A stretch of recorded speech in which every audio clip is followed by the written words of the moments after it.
said your heart was beating fast. Yeah, I'm actually a little nervous. First time I've ever been on film. Ever? Ever. Wow, the pressure's on here. We better do a good job. It feels like it. Should we have rehearsed? No. Okay, so if we did rehearse, kind of what would you want me to be asking you? I think for me, the most important thing is to share what GOGI has done for me. What has it done? It's really offered me tools for transformation.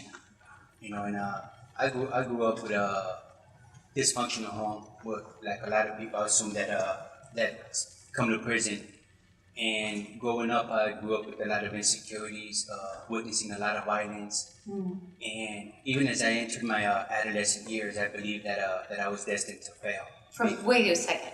From the time you were an adolescent, Yeah. you felt you were destined to fail? I thought that I was. Where did you get that information? Just my growing up, witnessing a lot of violence. My mom was murdered when I was 5 years old. Oh. My dad was in prison. My dad was released when I was 9 years old. And with my dad, I was exposed to a lot of violence. I see. And for me, growing up, I didn't do good in school.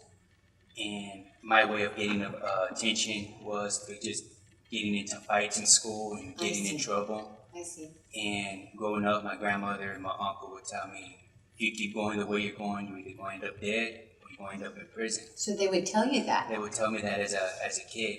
And So, would you even hear them, or did you ignore them, or did no, you just... I started to believe that. Oh, you started to believe it? I started to believe that. I'm heading down this road and I'm going to die or be in prison. Exactly. That's why I said I felt that I was destined to fail. And being that my dad was in prison, I said, well, that's just the way it is. Do you think that's the way it is for a lot of kids who have parents in prisons? Do you think that kind of sets them up to think that they're going to go down that road? Well, the GOGI tools, you got positive thoughts, positive words, positive actions. Right. And one of the things is positive words are, that's energy. Right. Words themselves contain so much energy, Yes. so much power in them. And when we speak to people, I think we should be consciously aware of what it is that we're saying because of the power that those words contain. And you can encourage somebody to grow and be whatever he wants to be in life, or you can discourage somebody and cause him to fail by causing him to You know doubt that himself. firsthand. Exactly, to doubt himself. So Right. at the age of 17, I had a life sentence. At the age of 17, I picked up a life sentence.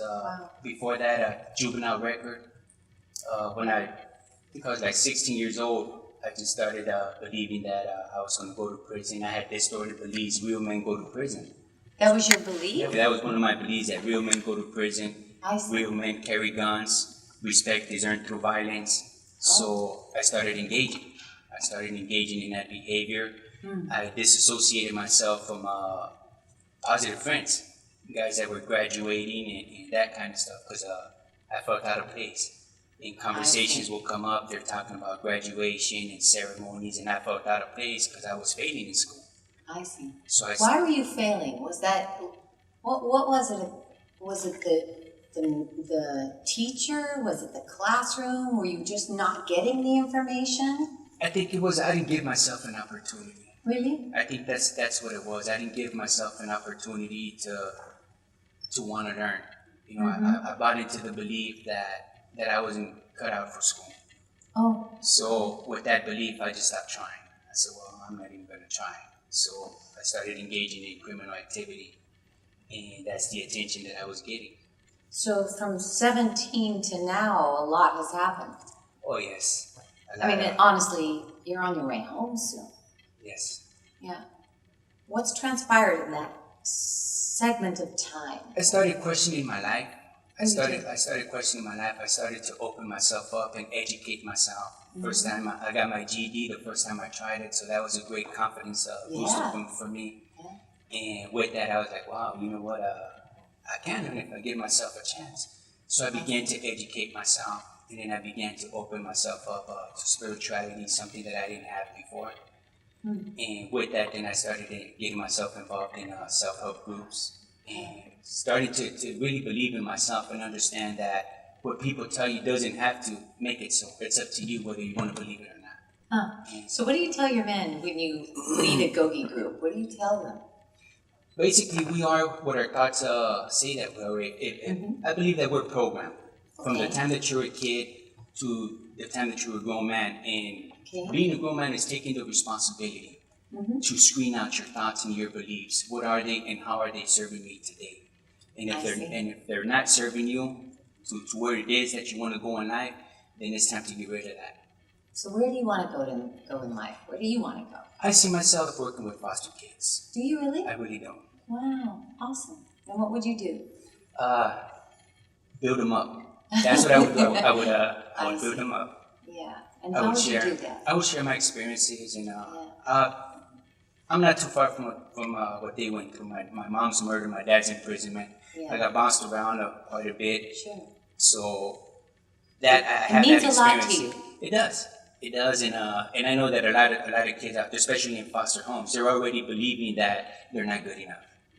And I believe that that's my calling, is to come in there and share my experiences, what I've been through, and connect with them on that level, and be able to bring the GOGI tools and everything that I can to build them up and get them to believe in who they are.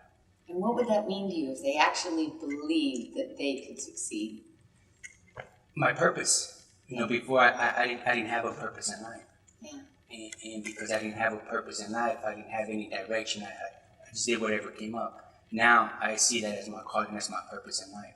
Is what? It's to help out kids, especially foster kids. I think that right there would be ultimate freedom for me.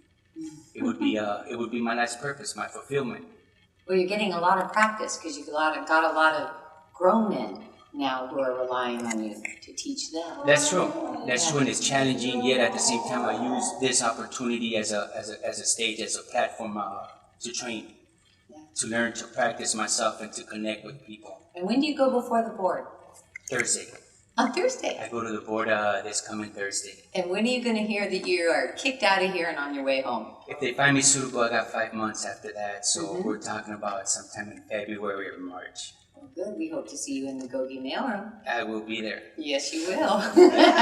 We're expecting it. That's right. 5 months and 1 day. We're going to be at your doorstep taking you down there to help us answer the mail. I will be there. Good. And we've got a lot of foster kids that need some help. I'm available. Yes. I'm definitely going to make myself available to that. All right. Give me a GOGI hug. Yeah. Okay, thank you. Thank you.